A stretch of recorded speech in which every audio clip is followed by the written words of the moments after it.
Alright everyone, welcome back to another video. Last time we left off with forging ahead in the Ukraine.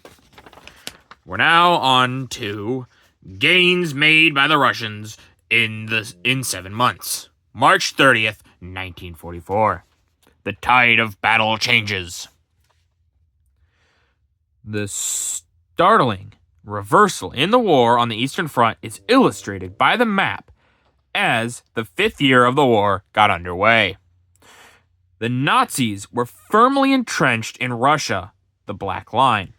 So, this one here.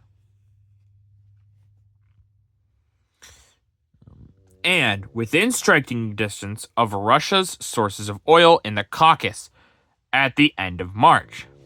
This is the white line. Right here. See it all up there. The Red Army was heading south into Romania towards Ploesti, source of 1/3 of Germany's oil supply. In the north, the Russians were ready to close in on Finland. So yeah, here we'll show a little bit of battle lines for the dates. So the dotted line is December 31st. That's where the lines were then. The white line is March 30th, so this is the most recent days. You can see it's kind of all over. Yeah, the line is all kind of screwy right now, so it's hard to kind of tell on this map because they're also showing this, but yeah. You can see the Russians have pushed the Germans way back, though. Think they used to be way past here. They used to be all the way over, but now they're getting pushed all the way back. They're back in Estonia, Latvia, Lithuania. They're getting pushed back to there. Finland, they're almost not even connected really anymore. It's bad for the Axis powers. Vesuvius puts on a show for the GIs. March 1944. A free show at Naples. While the fighting during the latter part of March on the Italian front had simmered down to patrol skirmishes and artillery drills, soldiers of the Allied armies had a chance to get acquainted with some of the sights, which had been only lessons in geography to the majority of them. Here is a night photograph of Mount Vesuvius in eruption, red-hot lava streaming down the mountain, and rises from the eastern edge of the Bay of Naples, about 7 miles from the city proper. The soldiers were able to ascend to the north of the crater by the old wire rope railway. Yeah, you can see the cool eruption, and obviously this is a cool picture. There's not many pictures of old eruptions. I mean, there are some, but not a lot. So to be able to see this is really kind of neat, in my opinion.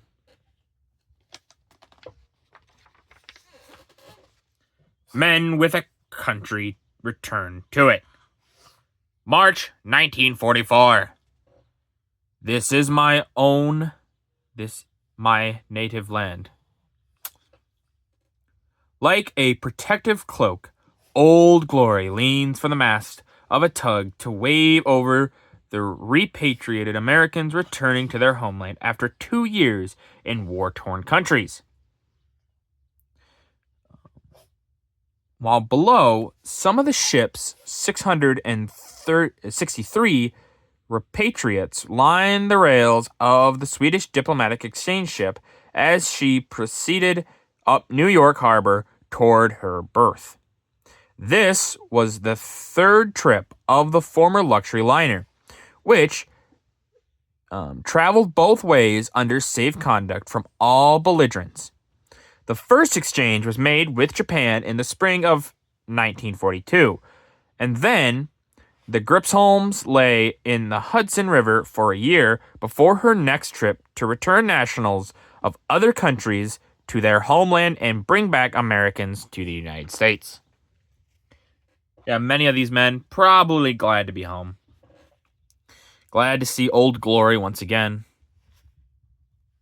And know, hey, we're safe now. Especially if they were in Japanese places. That was a little rough.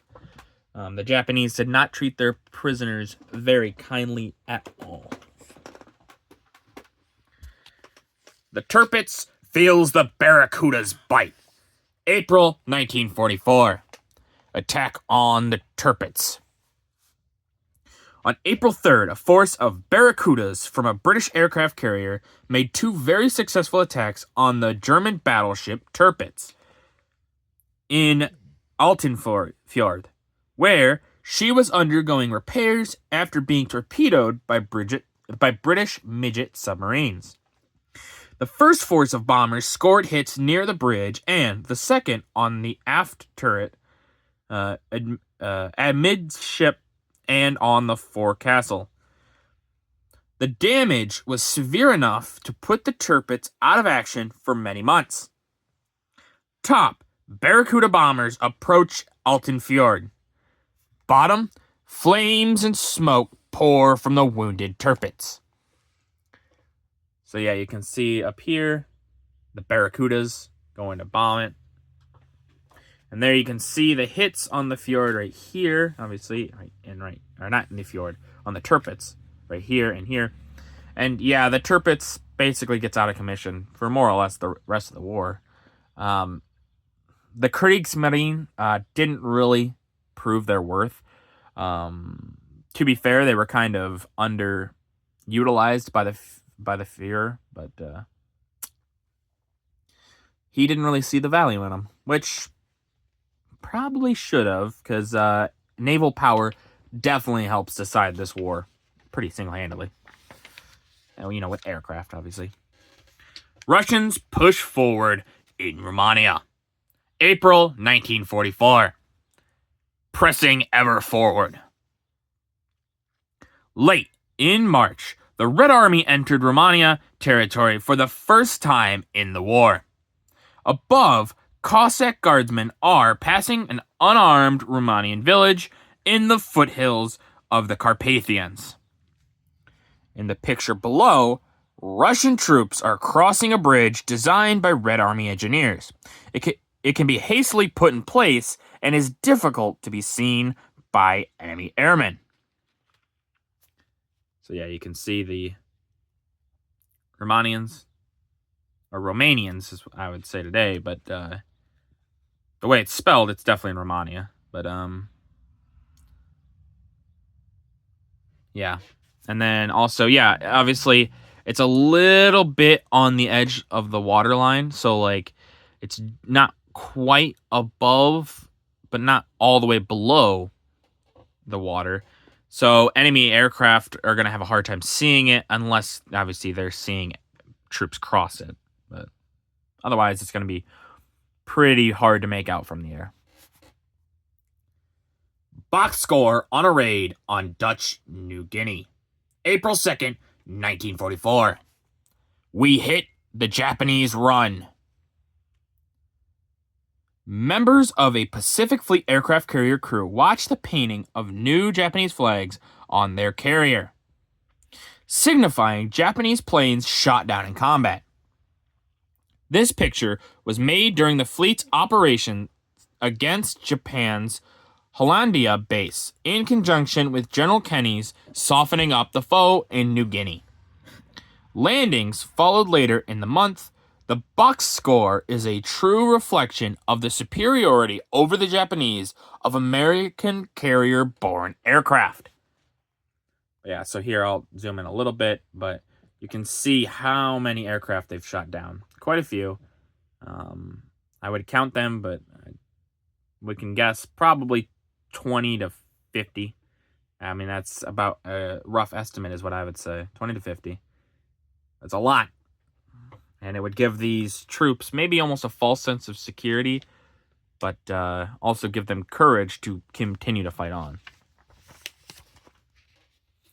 The Japanese strike at Burma. April 1944. Action in the Burma theater. Late in March, the Japanese made a thrust from Burma into India. Their immediate objective, the city of Impal, 35 miles over the border, which the Japanese cut off from the surface contact with its source of supply. Allied air superiority, however, made contact by plane easy. In this picture, Major General Chenault directs operations at his command post during a Japanese air raid near the border. So you can see him there. Got his binos out, directing, hey, enemies coming this way, enemies coming this way. Trying to make sure his troops have a better understanding of where the Japanese position is and better counterattack where they can. Along the new supply route to China, April 1944, the Leto Road springs up. Troops of the U.S. Army Service Forces extended their lines of supply by foot from Assam in eastern India, across the northern Burma border, toward the heart of China, temporarily in the grips of the Japanese. This extension was called the Leto Road. In some places, U.S. Army engineers blasted the road out of the hillside, and others they cut and hacked a highway through the lush green jungles, bridging rivets, streams, and chasms. The men who built this road started from scratch, working from maps more than 20 years old. But the road continued to push steadily towards its terminus, which, according to some of the signs along it, is Tokyo. Here is a new river bridge in India. As an integral part of the Leto Road, this bridge was expected to figure in future United Nations plans to an integral part of the Leto Road. This bridge, I just reread it, sorry. Plans to retake Burma and reopen the supply line to China. For many months, the Chinese had been drilling with the aid of an American military organization called the Y-Force, and shortly were to swarm across the Swalin and head into the mountains towards Burma to tie up General Stilwell's men who had been building the Leto Road as they advanced. So yeah, the United Nations, the U.S. Army Corps of Engineers, they do some crazy stuff during this war. I don't know if they necessarily built this, it doesn't quite say, but they build like entire new road lines and railways and things like that it just didn't exist before, and basically revolutionize a lot of this land. It's pretty crazy what they do. But with that, that's going to do it for this video. If you liked the video, leave a like. If you didn't, leave a comment. Tell me what I could improve on. I always appreciate your feedback. And as always, subscribe. It really does help out the channel. Thank you.